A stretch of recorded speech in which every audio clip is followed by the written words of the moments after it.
Hey everybody, it's Jason Blaha here, and now that my two informative videos are done for the day, it's time to talk about current events in the online fitness community. So let me put on my +5 hat of weaponsmithing, work on skilling up my crafting a little bit, and let's talk about Eric Bugenhagen, because I actually like Eric, you guys know that. I don't really have anything bad to say about the guy. Smaller channel, but strong dude, pretty good information. I like the guy's overall philosophy. Not saying I agree with all of it, but all around, somebody worth listening to at least. I think he's worth listening to. Now, of course, a lot of my trolls went and lit him up for even commenting here, and he's probably not going to comment in my videos anymore. Probably won't mention me again because he just doesn't want to deal with it. But that's okay, because he's an interesting figure here, doing something a little bit different. Now, a lot of people always say, well, you know, a lot of these guys have this amount of strength because they do these unconventional lifts. And I always try to say to you guys, well, there's still going to be some standards. All lifts are going to have a certain amount of carryover. And we've got some interesting numbers here because I had a USAPL guy who I know tell me, actually, Eric did a meet a few years ago. He has done a USAPL meet. Well, that gives us a good idea of strength standards as far as his overall strength. And now people will say, well, he doesn't powerlift. Well, yeah, he did powerlift. He obviously peaked for that meet. This is a guy with no real muscular weaknesses. This is a guy who has pretty much top to bottom overall strength. He is all around generally strong. This isn't a guy with weaknesses. And that's what I always tell people. If you have a solid strength base and you've done a lot of full range of motion exercises, and he did some partials and everything, but you need to remember this is still a guy who's done a fair amount of deadlifting, fair amount of pressing, weighted dips, weighted chin-ups, squatting. Okay, this guy is not someone who is weak in any area. He's all around generally strong, and he had to be. He competed in D1 wrestling, all right? That's a strength sport, right? That's a strength sport. For all intents and purposes, it's a strength sport in its own right.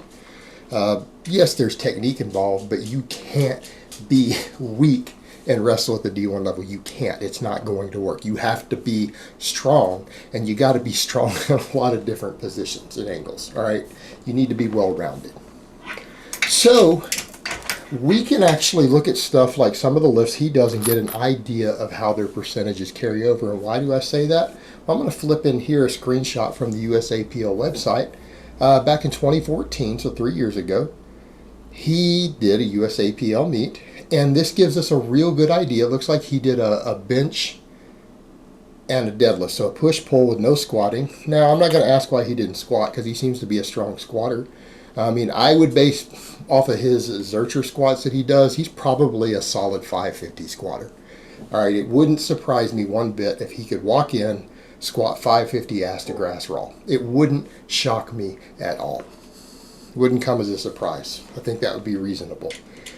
He might be able to do that without even peaking for it, right? He could probably walk in and do that next week if he decided, I want to squat. He could probably do it. I think it's reasonable. So what he has for his numbers, 375 bench and a 605 deadlift. They've got him in kilos. I've done the math for people in pounds, so you have an idea of where he's at. Now, guys, these are real numbers. This is not internet numbers. This is not, oh, I use terrible form and straps and whatever variation to lift, bouncing off your chest. This is USAPL rules. They're one of the strictest federations out there, right? They're strict. That means there was no touch and go bench. That bit bar probably sat on his chest for a full second before he got to press it. It's not uncommon at a USAPL meet. They're an IPF affiliate. So when people say, well, this guy or that guy does 3 reps of 405, yeah, bouncing it off of his chest, can they pause it? I'm going to go out on a limb and say, because he competed in the 242, so he was in the 110 kilo, which is 242 class, which if he walked in at 130, weighed in 130, that's the class he would be in. So, you know what? I think a 375 legit pause bench, keeping your butt on the bench, feet can't move, I think that's fairly respectable. I think that's a respectable bench press. I'll go so far as to say that's pretty strong.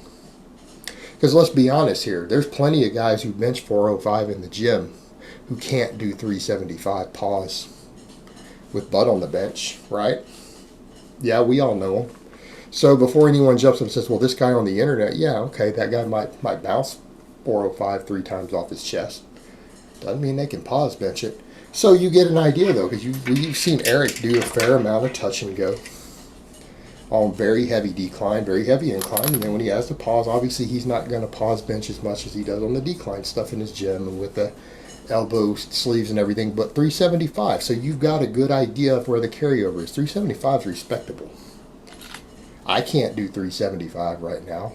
Maybe I will be able to eventually if I keep working on my pressing hard like I'm doing, but that's going to be a little while. So I think that's strong. I think it's solid. 605 deadlift. Again, same thing, guys. That's a raw deadlift. No straps, no hitching. Legit deadlift, meat legal, locked out at the top. Because you see a whole lot of guys on YouTube, like Strap On Destiny, who can't lock their lifts. Right? Perfect example. It means Eric walked in and pulled 605 legit. Same thing. I don't care what weight class you're in. Anything over 600 deadlift is strong. Right? Anything over 600 is strong. I don't think anyone has a right to call anyone who walks in and pulls 600 plus at a meet anything but strong. You're talking out of your ass if you do. All right, he's strong. That's strong, guys. Anything over a 350 bench, anything over a 600 deadlift, meet legal, is strong.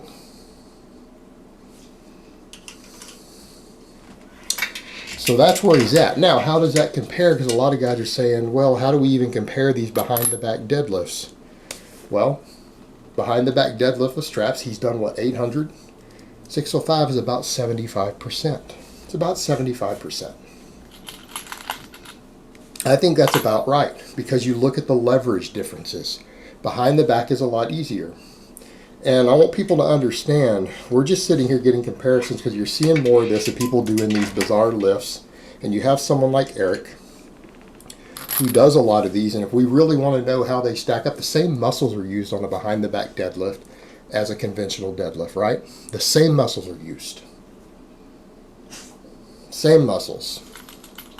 It's just a different leverage, but the same basic strength applies. So it appears, and I think that's reasonable, when you look at the biomechanics involved, that's the reason he does the behind the back. It allows you to do a deadlift that doesn't tax the lower back as much, well, because of a leverage advantage. So in other words, if a person is trying to work certain muscles a little more without fatiguing the lower back, it could make sense. That's why he used it as a wrestler. That's why he had his D1 guys use it. I get it. We discussed that before. So how does a behind the back deadlift compare? Well, there you go. We've got a meet legal 605 conventional raw deadlift with no straps with a guy who does 800 behind the back. So about 75%. So we could extrapolate that to other people. Let's say you take strap on. This is provable with the math. All right, when Strap On tried to deadlift, we've never seen him do over 500 conventional. Is that fair?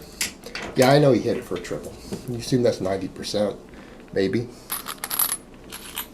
He's never done over 500 on camera that I'm aware. Like it would pass with a conventional. So he did a sumo and missed 585, right? Well, he's a very short guy. Remember, what's the complaint everyone made in my Stephanie Cohen video? Like, well, she's really short and she's pulling sumo. So she pulls 50 or 100 pounds more sumo than she does conventional. Maybe she does pull 50 pounds more because of her leverages and short. Well, Strap On short. So you take him. He can't do 585 sumo. He missed the lift at the top. Now, we'll forget the straps. He couldn't lock it. He hitched and he missed the lockout. So if you take his 700 behind the back times 75%, about 525. You know what? I think that's about reasonable. Based upon everything we've observed, a shorter guy missing the lockout on a 585 sumo, who pulls 700 behind the back, about a 525 deadlift, sounds about right. Yeah, about right, mathematically. So we've got a couple of people who, have demonstrated the behind the back deadlift on YouTube, and that math is pretty close. So it's fair to say that for most people, if you were to train it, your conventional deadlift would probably be about 75% of it behind the back. And that's the beauty of this. You've got someone like Eric who has competed in the meet in the last few years under meet legal conditions with 2 conventional lifts that are big movements that use a lot of muscles. We could extrapolate these other lifts that are similar movements, a weighted dip, behind the back deadlift, a Jefferson deadlift.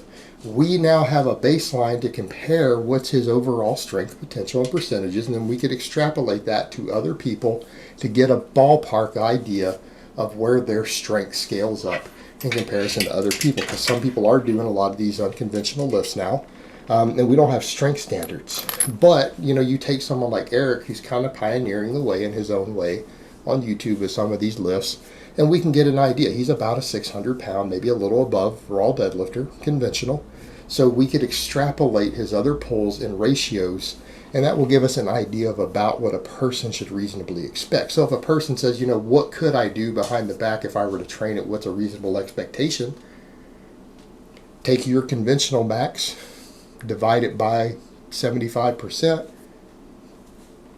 and that's probably about what you should be able to obtain if you trained the behind the back deadlift for a month or 2. Probably a reasonable expectation.